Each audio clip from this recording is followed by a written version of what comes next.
Hi, welcome back to my channel.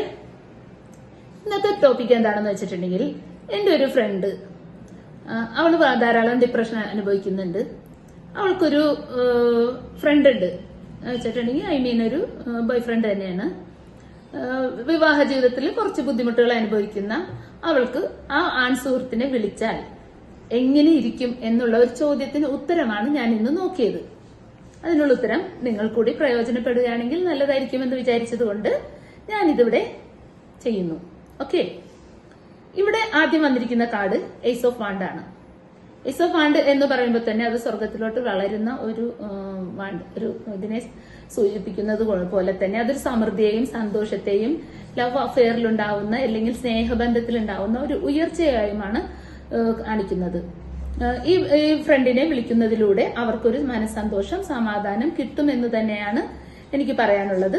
Second വന്നിരിക്കുന്നത് ഒരു judgement കാർഡാണ്. എന്ന് വെച്ചിട്ടുണ്ടെങ്കിൽ ആ കുട്ടി അനുഭവിക്കുന്ന സ്ട്രെസ്സും അതിന്റെ പ്രയാസങ്ങളും മനോപ്രയാസങ്ങളിൽ നിന്നും ഒരു ഉയർത്തെഴുന്നേൽപ്പ് എന്ന് വെച്ചിട്ടുണ്ടെങ്കിൽ ഒരു പുനർജന്മം പോലെ ഒരു ദൈവികമായ ഒരു ഫ്രണ്ട്ഷിപ്പായിട്ട് തന്നെയാണ് എനിക്കിത് പറയാൻ പറ്റുന്നത്. കാരണം ആ കുട്ടിക്ക് ഒരു ജീവിതത്തിലൊരു ടേണിംഗ് പോയിന്റ് ആവശ്യമാണ് എന്ന് തോന്നിയ ഒരു സമയത്താണ് എന്നോട് ഇത് പറഞ്ഞതും ഞാൻ ഈ കാർഡ് നോക്കിയതും. ദെൻ ഈ ജഡ്ജ്മെന്റ് കാർഡ് ആ കുട്ടിക്ക് ഒരു പോസിറ്റീവ് തിങ്കിങ്, അല്ലെങ്കിൽ ഈ റിലേഷൻ എന്ന് വെച്ചാൽ ഈ ഒരു ഫ്രണ്ട് ജസ്റ്റ് ഫ്രണ്ടാണ്, എല്ലാം തുറന്ന് പറയാവുന്ന ഒരു ഫ്രണ്ട്ഷിപ്പ് മാത്രമാണ് അത്. ഒരു സ്ത്രീയും പുരുഷനും എന്നതിൽ ഉപരി ആ ഒരു ഫ്രണ്ട്ഷിപ്പ് എന്ന് പറയുന്നത് ഒരു എന്തും തുറന്നു പറയാൻ പറ്റിയ ഒരു സുഹൃത്ത് ബന്ധം, അത്രയേ ഉള്ളൂ. ആ ബന്ധത്തിൽ ഈ കുട്ടിക്ക് ഒരു സമാധാനം കിട്ടും എന്ന് തന്നെയാണ് എനിക്ക് പറയേണ്ടത്. വീണ്ടും വരുന്നത് പ്രിൻസസ് ഓഫ് പെന്റക്കിൾ ആണ് വരുന്നത്. മേജർ ആർക്കാനയിൽ നിന്നും മൈനർ ആർക്കാനയിലോട്ട് പോകുമ്പോൾ അവൾക്കൊരു വിജയം, സന്തോഷം, മനസ്സമാധാനം, എല്ലാം ഭൗതികമായിട്ടുള്ള എല്ലാ കാര്യങ്ങളിലും ഒരു സന്തോഷം കിട്ടും എന്ന് തന്നെയാണ് പറയേണ്ടത്. ലാസ്റ്റ് വന്നിരിക്കുന്നത് 10 ഓഫ് പെന്റക്കിൾ ആണ്. 10 ഓഫ് പെന്റക്കിൾ എന്ന് പറയുമ്പോൾ ഒരു സംതൃപ്തിയുള്ള, ഒരു സമാധാനമുള്ള ഒരു മനസ്സ്, ഒരു എന്താ പറയാ, ഈ ഒരു ഫ്രണ്ട്ഷിപ്പിൽ നിന്ന് ആ കുട്ടിക്ക് ഒരു സമാധാനം, സന്തോഷം കിട്ടും എന്ന് തന്നെയാണ് പറയേണ്ടത്.